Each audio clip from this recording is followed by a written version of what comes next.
welcome to Metal Galaxy. This time, again, something different, as we are back from Germany and are here in Ireland, in our hometown, interviewing something totally else and a kind of different gig.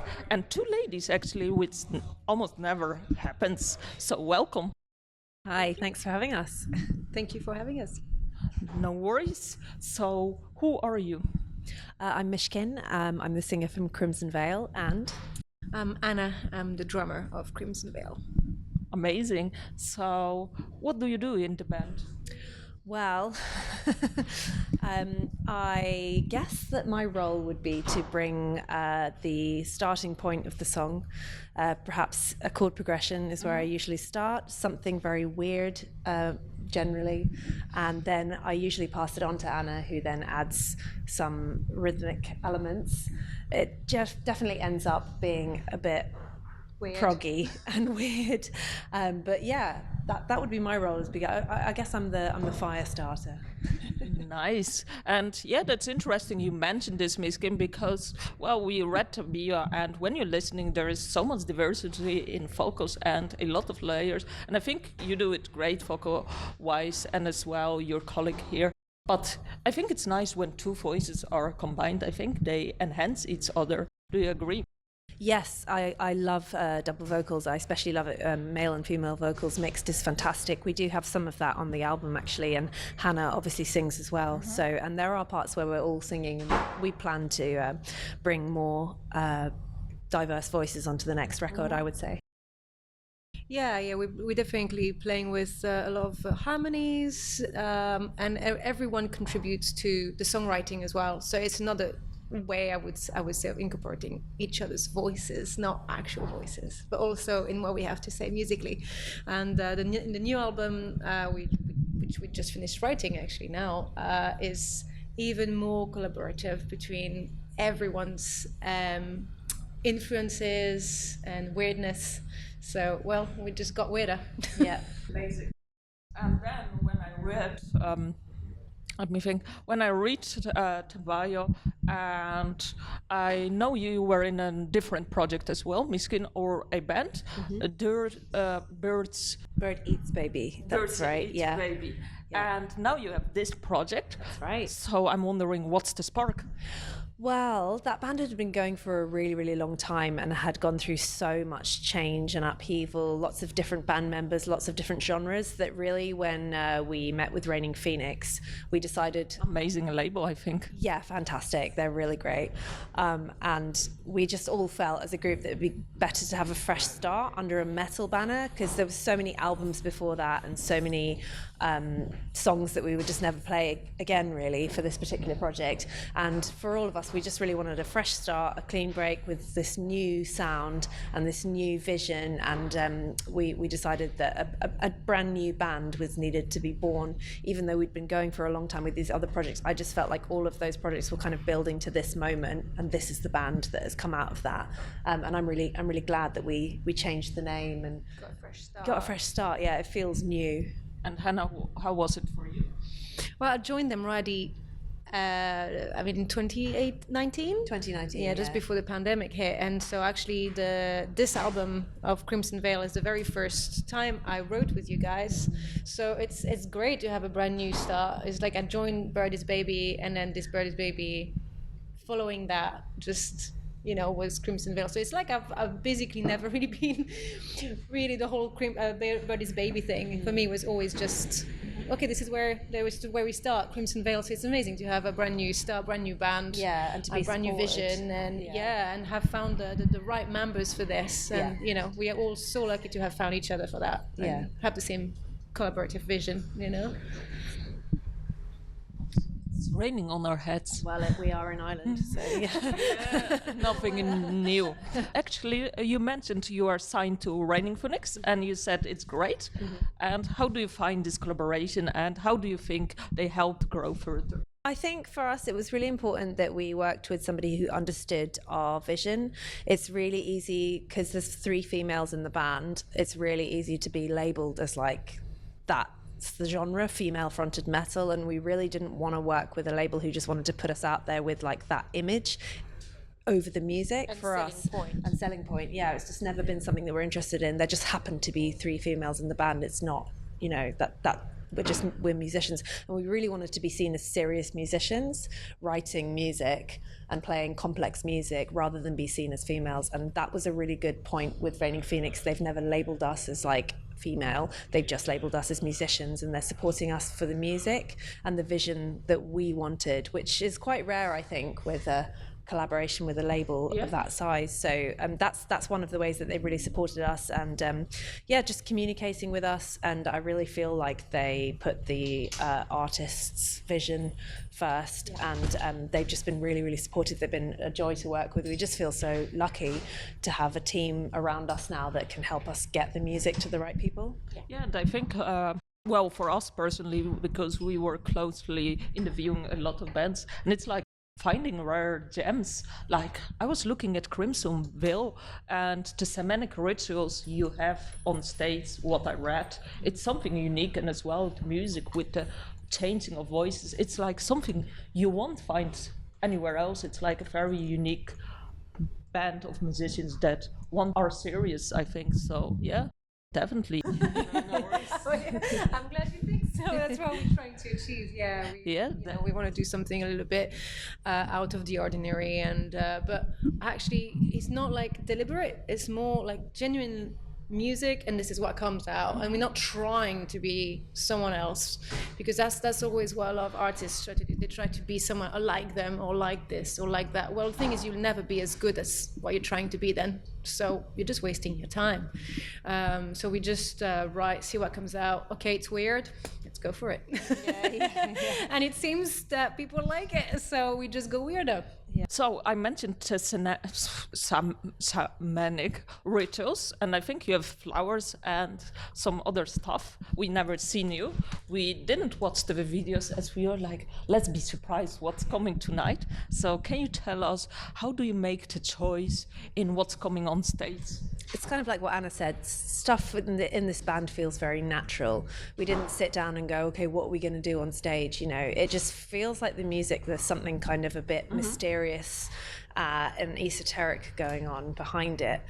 The words are definitely based in, magic themes and very like introverted kind of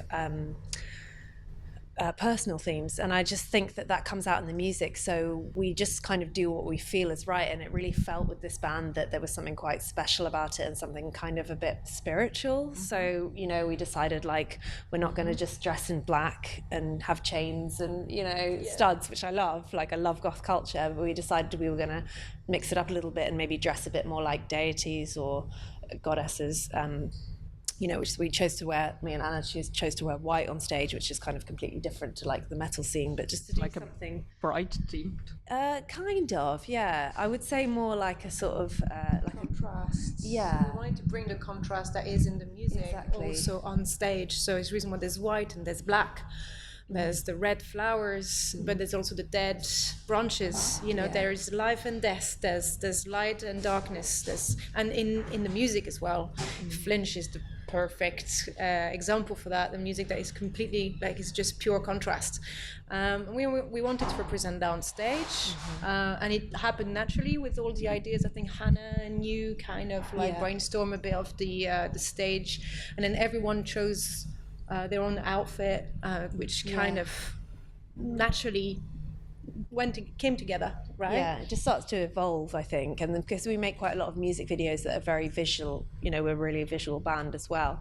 And we just took the ideas that we sort of created in the music videos and brought it onto the stage a little bit. I think you couldn't really be a band that's as weird as us and not have some kind of strange visual to focus on as well. Yeah. And I think there's a lot of instrumental sections in the songs as well. There's opportunities for me to practice, something a little bit different and show the audience a little bit of theatre, which I always love. If it's done well, I think that it can really add to the music. Amazing. And we spoke a bit about the band.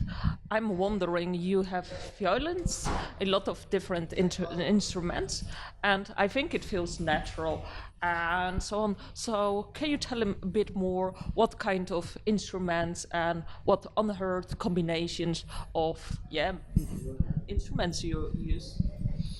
I think some of us have classical influences. Hannah is obviously classically trained, and you also have like songwriting a bit more classically, influences and so on. But then Gary and I is more like on the jazz influences when it comes out of the jazz.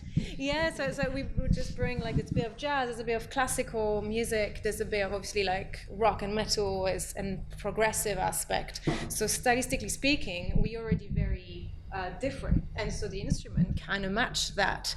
Having Hannah on violin, cello, harp now as well on the set is bringing this massive classical influences, which we don't find often, and as you say, it kind of feels natural in the songwriting.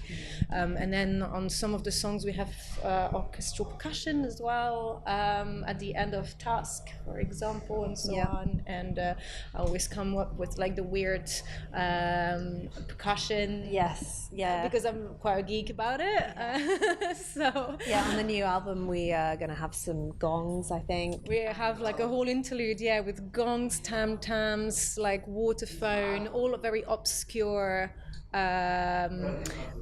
tempo balls, like a bit less used in popular music percussions, like more used either in world music or classical music, and we're going to have that a lot more in the new album.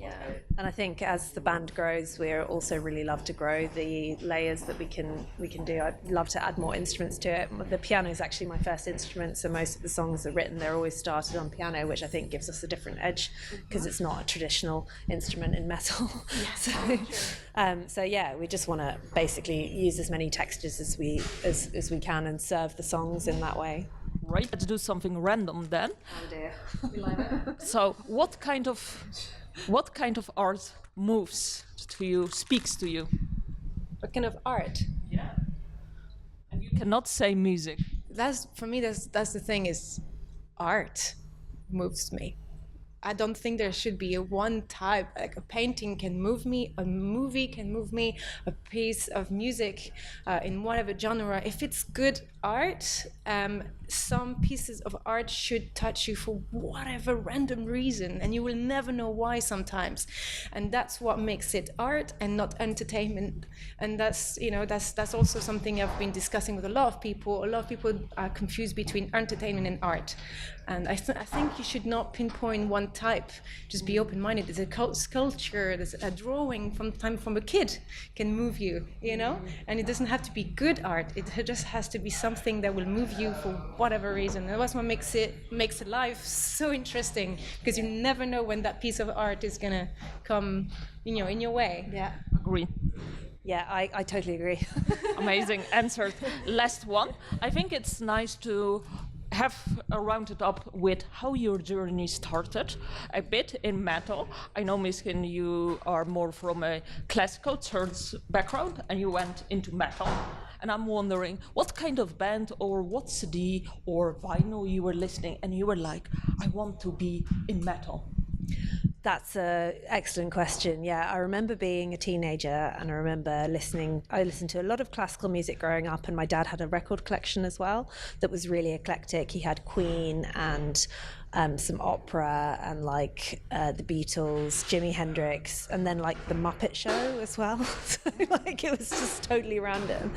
So I had that sort of interest in music growing up. But then when I was a teenager, I got hold of a MAIr record, I think the first record or the second record by MAIr. Yeah. And it was the first time that I'd heard classical music used in such a heavy way with drums and synthesizers and this really strong vocal, and it just struck me completely. I was like, this is incredible. I've never heard somebody play classical piano and be backed up by this immense kind of rock metal sound. There's a song on Origin of Symmetry called Space Dementia, which is basically, it's a Rachmaninoff concerto. He's ripped off the chord progression. It's genius, And I just thought this blew my mind, and I was obsessed with this record, and that was the moment that I decided I wanted to go into heavy music. Great one. For me, I would say it's more progressive metal than actually metal. I've never, and still nowadays, I will never call myself a metal drummer. I have too much respect for metal drummers for that. I'm not into speed and all of that kind of stuff, but I'm more into prog, and I would say the player who really made me want to go more into the progressive thing is Porcupine Tree, so Gavin Harrison. He changed my way I see the drums and the rhythmic behind, I would say, like odd time signatures and so on. So yeah, Porcupine Trees blew my mind when I discovered them. With blowing your mind, we are ending this interview. Thank you so much, girls, for the interview, telling us more about Crimson Veil. And we definitely put it as a bucket list of seeing your band live. We are looking forward to it. For the viewers, support as they... It's still raining, as they have new music coming up soon. Support them. And subscribe, like, as we have more. And I'm giving you the last word to round it up. Well, thank you so much, Metal Galaxy, for having us. This was a great interview with great questions, and it's very refreshing to get that. So thank you. No worries. I'll just double that. Thank you. See you.